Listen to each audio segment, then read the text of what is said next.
తెలంగాణ ప్రజలకు చెప్పి మీరు 3 రోజుల రైతు విజయోత్సవాన్ని నిర్వహించుకోవాలి.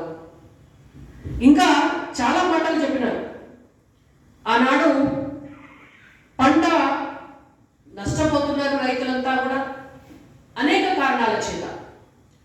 తెలంగాణ రాష్ట్రంలో మన దౌర్భాగ్యం ఏంటంటే సొంత రాష్ట్రం వచ్చిన తర్వాత కూడా రైతులకి నాణ్యమైనటువంటి నకిలీ లేనటువంటి విత్తనాలను గత బీఆర్ఎస్ ప్రభుత్వం అందించలేకపోయింది. ఇప్పుడున్నటువంటి కాంగ్రెస్ ప్రభుత్వము అందించలేకపోతోంది. ఎరువులు చీడపీడలు వస్తే వాటన్నిటిని కూడా నివారించేటటువంటి పురుగు మందులన్నీ కూడా కల్తీ నకిలీ అవ్వటం వల్ల వాటి వల్ల కూడా రైతులకు నష్టం జరుగుతోంది.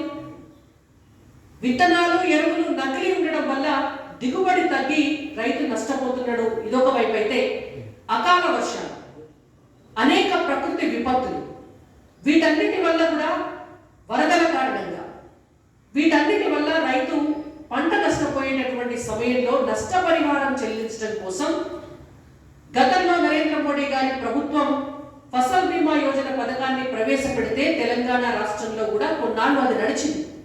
ఆ తర్వాత ఎక్కడ నరేంద్ర మోడీ గారికి పేరు వస్తుందో అన్నటువంటి అక్కసుతో ఆనాడున్నటువంటి కేసీఆర్ గారు ఫసల్ బీమా పథకాన్ని నడవనియలేదు. ఆ తర్వాత అధికారంలోకి వచ్చినటువంటి కాంగ్రెస్ పార్టీ ఎన్నికల సమయంలో ఒక హామీ ఇచ్చింది. మేము రైతులను చూస్తే మా గుండె చెరువైతుంది, మా కాంగ్రెస్ పార్టీ రైతుల కోసమే పుట్టిన పార్టీ. రైతన్నలంటే నేను కూడా రైతు బిడ్డగా చెప్తున్నా, రైతన్నలంటే మా పార్టీకి చాలా ముఖ్యం, మిమ్మల్ని మేము కాపాడుకుంటాం. కాబట్టి ప్రకృతి విపత్తులతో మీరు నష్టపోతే మీ పంటకు నష్టపరిహారం ఇవ్వడానికి ఒక సరికొత్త పంటల బీమా పథకాన్ని తీసుకొస్తామని చెప్పి ఆనాడు రేవంత్ రెడ్డి గారు తెలంగాణ ప్రజానికానికి మాట ఇచ్చినారు. మరి మీ మాట ఏడవాయే అని మేము అడుగుతున్నాం.